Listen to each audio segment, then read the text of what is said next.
গাজা উপত্যকা একটি ভূখণ্ড যেখানে প্রতিদিন নিরীহ মানুষের রক্ত ঝরছে।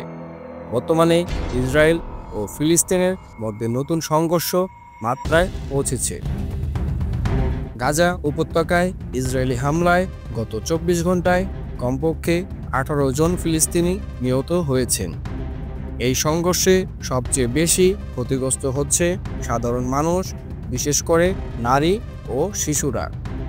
ইসরায়েলি হামলায় নিহতদের মধ্যে অনেকেই নারী ও শিশু। আজ আমরা ইসরায়েল ও ফিলিস্তিনের বর্তমান পরিস্থিতি নিয়ে কথা বলবো এবং এই মানবিক সংকটের অবসানের জন্য আহ্বান জানাবো।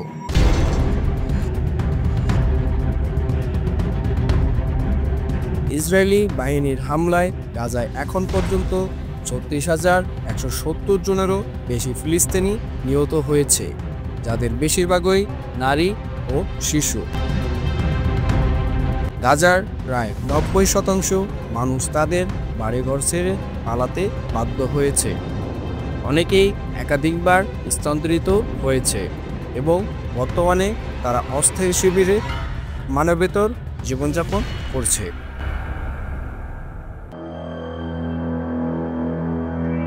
গাজায় স্বাস্থ্যসেবা ব্যবস্থা প্রায় সম্পূর্ণরূপে ভেঙে পড়েছে। ৮৪%-এরও বেশি স্বাস্থ্যসেবা প্রতিষ্ঠান ধ্বংস বা ক্ষতিগ্রস্ত হয়েছে, যার ফলে আহত ও অসুস্থদের চিকিৎসা প্রায় অসম্ভব হয়ে পড়েছে। ইসরায়েলি অবরোধের কারণে গাজার মানুষ নিরাপদ পানীয় জল, খাদ্য এবং ওষুধের তীব্র সংকটে ভুগছে।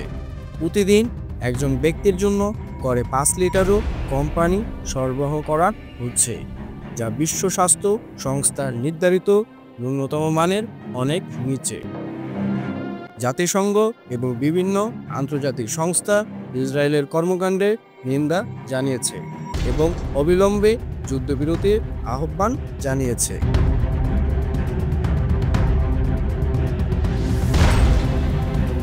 আন্তর্জাতিক আদালত ইসরায়েলকে গাজার সামরিক অভিযান বন্ধ করার নির্দেশ দিয়েছে, তবে তা উপেক্ষা করা হয়েছে।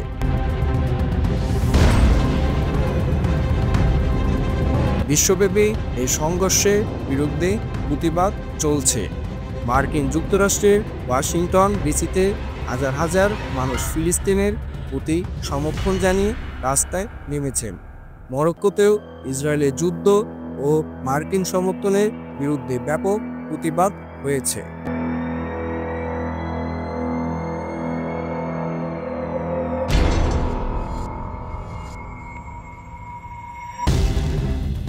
এদিকে ইসরায়েলি প্রধানমন্ত্রী নেতানিয়াহু ও মার্কিন প্রেসিডেন্ট ট্রাম্প গাজা থেকে ফিলিস্তিনিদের জোরপূর্বক স্থানান্তরের বিষয়ে আলোচনা করেছেন, যা আন্তর্জাতিক মহলে উদ্বেগ সৃষ্টি করেছে।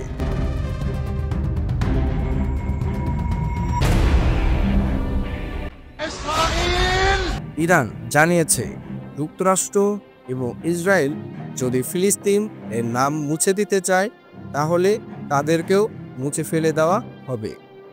ইরান, হিজবুল্লাহ, তেহরান, হামাস এবং আফ্রিকা ইসরায়েলের বিরুদ্ধে অনবরত যুদ্ধ চালিয়ে যাচ্ছে। পৃথিবীর সকল মুসলমান দেশ একত্র হয়ে পৃথিবীর প্রথম কাবা এবং গাজাবাসীকে বাঁচানোর আহ্বান রইল।